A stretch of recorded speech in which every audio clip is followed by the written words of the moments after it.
을 노래했지만은 또 우리 복장으로 예수님 오심을 아주 기뻐하는 그 모습을 표현해 줘서 참 감사하고 좋습니다.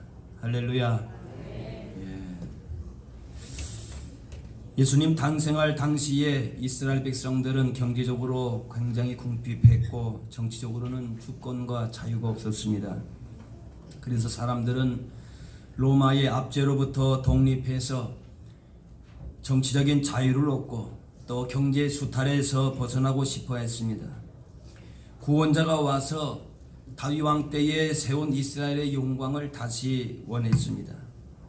그런데 정작 그렇게 기다리던 메시아가 예수님이 오실 때에는 너무나도 무감각했고 영적으로는 어두워진 상태로 예수님 맞이했습니다. 하나님께서 약속하신 메시아와 그들이 원하는 메시아가 너무나도 달랐기 때문에 그렇습니다. 오늘 성탄을 맞이하면서 진정 예수님을 만왕의 왕 만주의 주님으로 모시고 오늘 본문의 동방 박사같이 경배하고 기쁨으로 주님을 맞이하면서 성탄의 의미를 새길 수 있으시기를 바랍니다. 동방 박사들은 고대의 페르시아 지역, 지금은 이란, 이라크 지역에서 온 사람들이라고 추측됩니다. 먼 길을 온 것입니다. 그들은 별을 연구하는 사람들로서 많은 학식과 상당한 지위에 있었던 사람입니다. 별을 관찰하다가 유대 왕의 탄생을 알리는 별을 발견했고 그 별은 구약에서 이미도 예언된 야곱의 별입니다. 민수기 24장에 한 별이 야곱에게서 나오며 한 규가 이스라엘에게서 일어나서 그 야곱의 별이 바로 오실 메시아 만왕의 왕 예수 그리스도를 말씀하고 있습니다. 동방 박사들이 예루살렘에 도착해서 유대인의 왕으로 나신 이가 누구냐 물었습니다. 박사들은 유대인의 왕이 당연히 예루살렘에서 나실 것이라 생각하고 그들은 알고 있을 것이다 생각을 했습니다. 그러나 예루살렘 사람들은 정작 왕의 탄생, 예수님의 탄생 소식을 몰랐습니다. 오히려 유대인이 왕이 태어났다는 사실을 듣고서 큰 충격을 받았습니다. 그들이 그렇게 원했던 메시아가 아니었던 거지요. 3절에 헤로드 왕과 온 예루살렘이 듣고 소동한지라. 이 소동했다는 말은 당황을 했다 그런 말입니다. 왕의 탄생 소식을 들은 헤롯 왕은 불안하고 당황했습니다. 헤롯은 왠가 하면은 자기가 왕인데 그 왕의 자리를 내어놓아야 되느냐. 그래서 소동이 일어난 겁니다. 내가 가는 길에 방해를 받는 것이 당황했습니다. 이스라엘 백성은 하나님이 왕이 되어야 되는 그런 자들인데 이들은 메시아가 태어나니까 자기들의 특권을 자기들이 그 특권을 지속해야 되는데 그렇지를 못하게 될 수도 있다는 거죠. 헤롯이 그렇게 생각을 한 겁니다. 호랑이가 없는 산에서 여우가 대장 노릇을 하고 있었습니다. 대장 노릇 하니까 편하고 좋았습니다. 다른 동물들이 여우 앞에서 꼼짝을 못합니다. 여우는 자기가 하고 싶은 대로 하니까 좋습니다. 그 대장 자리를 뺏기고 싶지 않았습니다. 그런데 어느 날 호랑이가 돌아왔다는 소문이 들려왔습니다.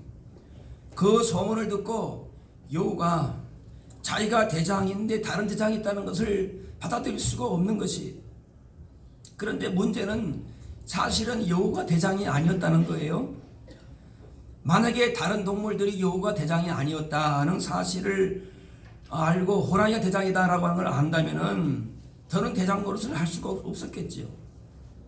그래서 자기에게 돌아설지도 모른다는 사실을 알고 굉장히 참 괴로워했습니다. 그래서 이 여우는 무슨 수를 써서라도 호랑이가 돌아오지 못하도록 했습니다. 그래서 돌아오는 길목마다 그 펜스를 그 방어막을 치고 보초를 세우고 그렇게 했습니다. 다른 동물들이 호랑이가 대장이라고 하는 사실을 알면 안 되기 때문에 온갖 유언비어와 거짓말을 한 것입니다. 그에 혹시라도 호랑이와 접촉하거나 내통하는 동물이 있다면은 죽음을 각오하라 그렇게 호통을 쳤습니다. 엄포를 놓았습니다. 하지만 여우의 마음이 편치를 않습니다. 작은 소리만 나도 호랑이가 아닌가 식은땀이 나고 동물들이 두 마리만 이상만 같이 있어도 자체를 몰아내려고 하는 거 아닌가 신경이 날카로웠습니다. 그래서 점점 난폭해지면서 죄 없는 동물들을 잡아다가 가두고 죽이기까지 했습니다. 그래 자기가 왕이 아니기 때문에 늘 두려움 가운데 있었어요. 불안 가운데 있었습니다. 오늘 본문이 이와 같습니다. 그 왕의 자리에 있어야 될 분이 오셨는데 자기가 진정한 이스라엘 왕은 아니거든요. 그러니까 여우처럼 불안한 겁니다. 동방에서 온 박사들이 왕궁에서 와서 물어봅니다. 유대인의 왕으로 태어나신 분이 있다는 것을 별을 통해서 알고 왔는데 어디 계십니까? 우리가 그의 별을 보고 경배하려고 이렇게 멀리서부터 왔습니다. 그때에 헤롯 왕과 예루살렘이 소동이 났습니다. 당황했습니다. 이 박사의 말을 들은 헤롯은 마치 호랑이가 돌아왔다는 소문을 들은 여우의 상태와 같은 것입니다. 헤롯은 실제 수십 년 동안의 왕 노릇했습니다. 하지만 헤롯은 진짜 왕이 아닙니다. 실제로도 당시에 로마 황제에게 잘 보여가지고 그렇게 해서 유대 왕으로 임명받은 이방인 에돔 사람이었습니다. 유대 사람도 아니었어요. 그러면서 유대의 왕 노릇을 하고 있었으니까 가짜 왕이죠. 그런데 이번에 진짜 왕이 나타나셨다. 그러니까 당황한 겁니다. 앞으로 내 길이 어떻게 될 건가 두려웠던 겁니다. 그래서 헤롯이 한 행위들은 여우와 같은 짓을 한 겁니다. 왕으로 오신 메시아를 죽이려고 했습니다. 가짜 왕인 주제에 그 왕위를 빼앗기지 않으려고 진짜 왕 신분을 없애려고 했습니다. 유대인의 왕이 태어나셨는데 어디 계시냐? 그러니까 그 헤롯 궁정이 발칵 뒤집혀진 겁니다. 그래서 자신의 그 왕위에 위협된다고 생각하는 세력들은 가차없이 제거를 했는데 그 가운데에 당시에 베들레헴에서 태어나는 2살 이하의 남자아이를 다 죽였습니다. 예수님은 왕으로 오셔서 많은 사람들을 자기 목숨 위에 목숨을 내놓으신 분이시지만은 이렇게 참된 왕이 아닌 악한 권력자는 자기의 권력만을 지키기 위해서 많은 사람의 목숨을 빼앗았습니다. 정반대가 되지. 헤롯의 이러한 모습은 한 개인의 행동으로 끝난 것이 아니라 세상을 구원하러 오신 메시아를 대적하는 사탄의 행위를 상징하는 것입니다. 사탄이 이 세상을 점령하고 왕노릇하고 있었습니다. 죄 가운데의 인간은 사탄의 지배를 받으면서 죽음을 당할 수밖에 없었습니다. 그런데 예수님이 죄와 죽음의 권세를 이기시고 진정한 왕이 되시려고 오셨습니다. 그러니 사탄의 왕국에서는 난리가 난 겁니다. 소동이 났습니다. 충격이 가해진 겁니다. 사탄이 크게 방해를 받았습니다. 그래서 사탄은 진짜 왕이신 예수님을 없애려고 별짓을 다 하게 됩니다. 진짜 왕이 나타나셨을 때에 크게 기뻐하는 사람들이 있지만은 못마땅하게 생각하는 사람들, 방해받는 사람들도 있습니다. 왕이 오셔서 우리가 좋은 것이 얼마나 많은데 왕이 오셨기 때문에 내 자리를 잊어버리게 생겼다. 내 길에 방해를 받게 됐다. 그런 사람들도 있다는 겁니다. 진짜 왕을 따르는 사람들은 기뻐할 것이고 그동안의 가짜 왕을 따르는 사람들은 그들의 앞길에 방해를 받고 소동이 일어나고 충격을 받게 될 것입니다. 방해를 받은 것은 헤롯만이 아니었습니다. 하나님의 선택된 백성이라고 하는 그 예루살렘이 메시아가 오셨다는 소식에 방해를 받은 것입니다. 그들은 메시아를 받아들일 만한 준비가 되지를 못했습니다. 정작 메시아가 오셨다는 것을 발견하고 경배하러 먼 길로 온 사람은 유대인들이 아니라 이방인들이었습니다. 동방의 박사들이었어요. 그들이 메시아를 먼저 알아본 반면에 자신들이 하나님의 백성이라고 하는 유대인들은 메시아를 맞이할 준비가 되었지 않고 오히려 죽이려고 했다는 거예요. 충격을 받았다는 거예요. 오늘 우리는 우리의 진짜 왕이 되신 오신 것을 기념하고 축하하고 있습니다. 그러나 아직 사탄의 영향 아래 가짜 왕 아래 있는 세상은 진짜 왕이 오신다는 것을 받아들이지를 못하고 그분이 진짜 왕이 아니라고 거짓말을 만들어냅니다. 그래서 교회 밖의 크리스마스는 예수님의 오심을 기뻐하고 감사하는 진정으로 우리의 왕 되신 예수님으로 인해서 기뻐하는 것이 아니라 누구 때문에 기뻐해요? 산타크로스. 우리 아동부 예배 잘 드리면은 나가서 선물 하나씩 받을 거예요. 그죠? 근데 그 선물만 기뻐하면 안 돼요. 그죠? 뭐 때문에 기뻐해야 될까요? 예수 따라합시다. 예수님 때문에. 따라해 봅시다. 예수님 때문에 기뻐합니다. 네. 선물 때문에 기뻐할 수도 있지만은 그건 뭐예요? 세상은 선물 때문에 산타의 크리스마스가 되고 뭐 휴가를 가고 여행을 가고 그래서 크리스마스가 되지만은 그건 다 뭔가면은 거짓 왕들이 사탄이 만들어낸 거짓말이 사람들이 속아 넘어가는 것이에요. 우리는 그것 때문에 기뻐하는 사람들이 아니다 그 말이에요. 따라합시다. 진짜 왕이 오셨습니다. 네. 그동안의 거짓된 왕들은 몰아내고 우리의 진짜 왕이 오셨기 때문에 기뻐하는 것입니다. 그런데 예수님을 믿는 사람들 가운데서도 진짜 왕이 오셨다 그랬는데 헤롯 왕과 이스라엘 사람들처럼 소동이 일어납니다. 그들의 인생에 오히려 예수님 때문에 방해를 받고 당황하게 됩니다. 욕심의 만족을 위해서 세상에 좋아하는 가짜 왕을 그래서 이제는 버려야 되는데 그럴 준비가 되어 있지 않습니다. 가짜 왕이 세상 왕에 더 좋은 것이지 예수님 오셔봐야 나에게는 별로 좋은 것이 없는 것 같아요. 그래서 별로 달가워하지 않는 거예요. 자본주의 사회에서 가장 흔히 섬기고 따르게 되는 가짜 왕은 바로 돈입니다. 그런데 2000년 전에도 마찬가지였습니다. 예수님도 이렇게 말씀하셨어요. 한 사람이 두 주인을 섬기지 못할 것이니 혹 이를 미워하고 저를 사랑하거나 혹 이를 중하게 여기고 저를 경히 여김이라.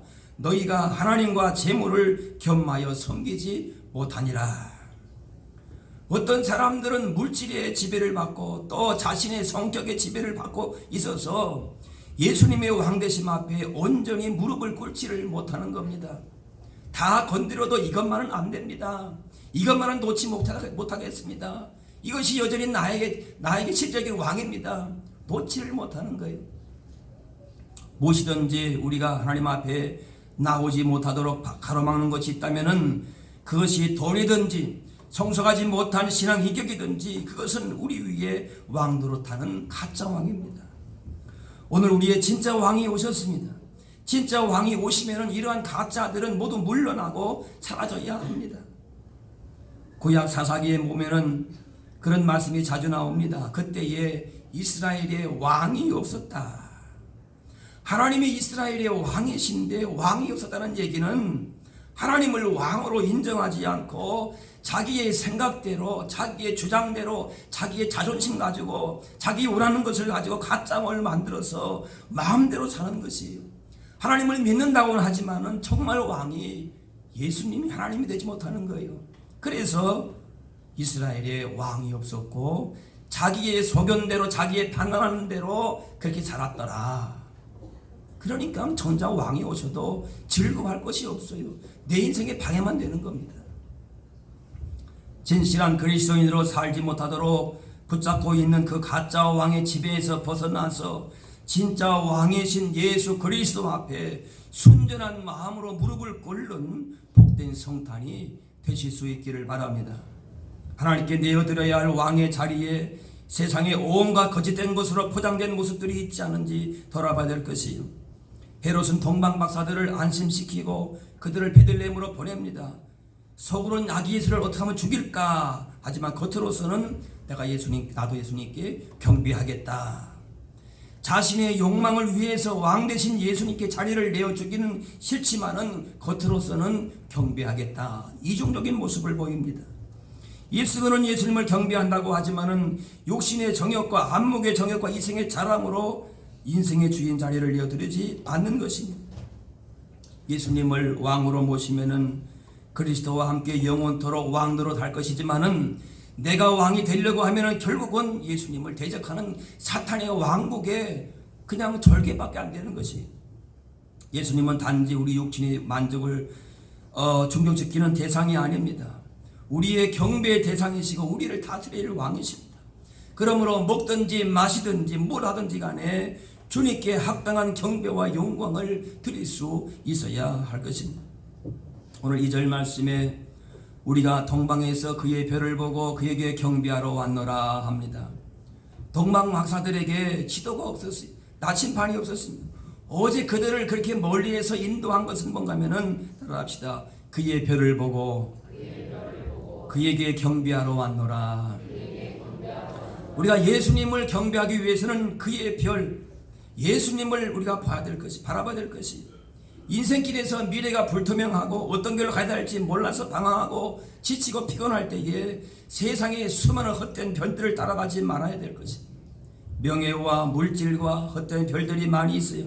하지만 성도는 예수님의 밝은 빛만 따라가야 할 줄로 믿습니다. 그의 별을 보고 그에게 경배하면은 우리 인생길은 열리게 되는 것입니다. 동방박사들은 예루살렘으로 들어갔다가 잃은 별을 다시 찾아서 베들레헴까지 인도를 받고 아기 예수님을 보고 크게 기뻐했습니다. 그들이 별을 보고 매우 크게 기뻐하더라. 예수님의 별을 다시 찾았을 때에, 인생에게 방황하고 있을 때 예수님을 바로 바라보고 믿었을 때에 그 안에 우리의 참된 기쁨이 있는 줄로 믿습니다. 사탄의 세상 왕의 헛된 것에 더 이상 속지 말고 우리의 참된 기쁨이 되시는 예수 그리스도의 성탄의 별을 보고 기쁨을 누릴 수 있는 저와 여러분들이 되실 수 있기를 바랍니다.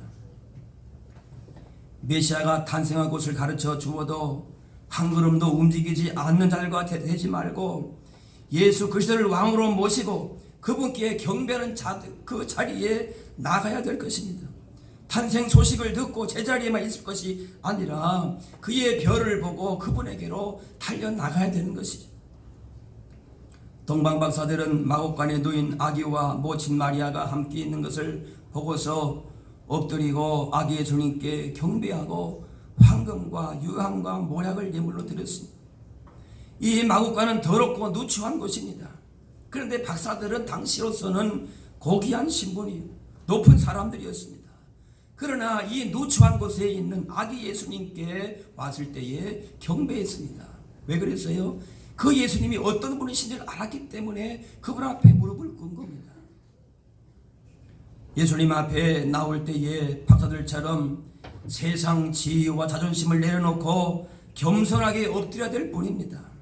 예수님만이 우리의 경배를 받으시기에 합당한 만왕의 왕 만주의 주가 되시기 때문에 그렇습니다. 예수님께서 우리의 구원자로 주인으로 오셨는데 그저 무덤덤하게 맞을 것이 아니라 겸손하게 무릎을 꿇고 내가 차지하고 있는 주인의 자리를 그분께 다 내어드리게 될 때에 그 안에서 참된 평안과 기쁨을 누리게 될 것입니다. 당시 종교 지도자들은 하나님이 보내시는 구원자 예수님에 대한 관심보다도 자신들의 힘을 의지하고 세상 방법들을 더 신뢰하기 때문에 예수님께 경배하지 않은 겁니다.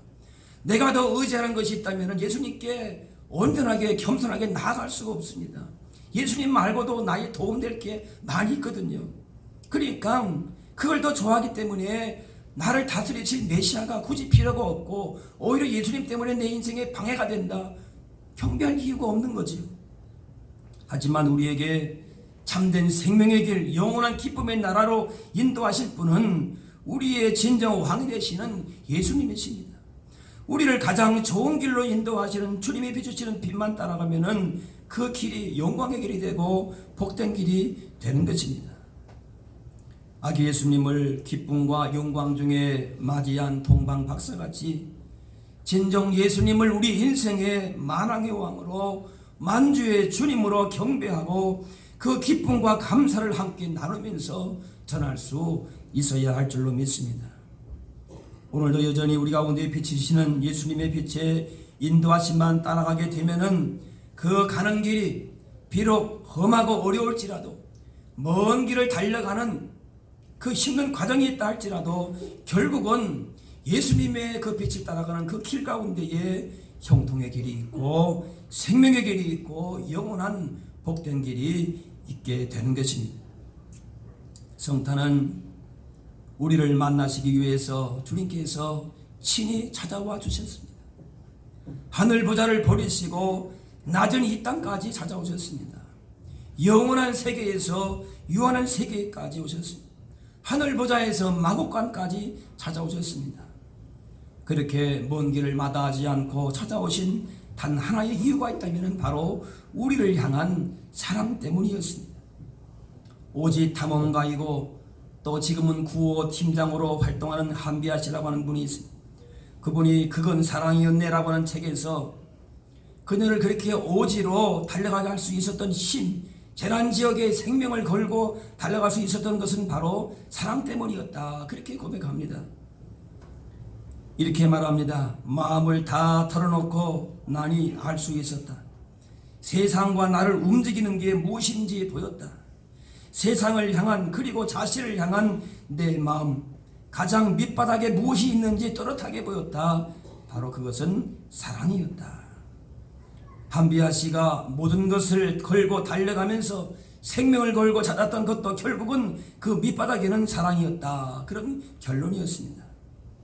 우리는 매년 크리스마스를 맞이합니다. 그때마다 우리는 동방에서 온 박사들이 경험하고 발견했던 그 특별하고도 위대한 크리스마스를 경험해야 될 것입니다. 그래서 우리가 발견하고 경험한 왕의 탄생을 세상에 알려야 할 것입니다. 진정 예수님께서 우리를 다스리실 왕이시다. 우리에게 사랑으로 다가오신 주님이시다는 사실을 분명하게 경험하고 알려야 할 것입니다. 비록 작고 초라한 베들레헴이라고 하는 마을에서조차 있을 곳이 없어서 마을에서 태어나신 분이시지만은 그러나 우리는 그 예수님을 보면서 세상의 헤롯의 궁전 예루살렘의 화려한 것에 있지 아니하시고 낮고 천한 가운데에 우리 가운데 오신 주님의 그 사랑을 다시 한번 감사하면서 주님 앞에 나아갈 수 있어야 할 줄로 믿습니다. 세상은 크리스마스가 무엇인지 모르거나 또 그 의미를 알아도 애써서 그 의미를 외면하고 왜곡을 시킵니다. 하지만 우리를 다스리시는 왕이 오신 이 성탄 가운데에 여전히 내 인생의 주인이 물질이 되고 세상 권력이 되고 탐욕이 되고 이기심이 되어서는 안 될 것입니다. 이제 우리의 왕이 되신 우리를 다스리시고 우리 가운데 가장 좋으신 하나님의 놀라운 사랑과 기쁨을 주시기 위해서 이렇게 오신 주님을 진정한 우리의 왕으로 모시고 또 그렇게 증거하면서 살아갈 수 있어야 할 줄로 믿습니다.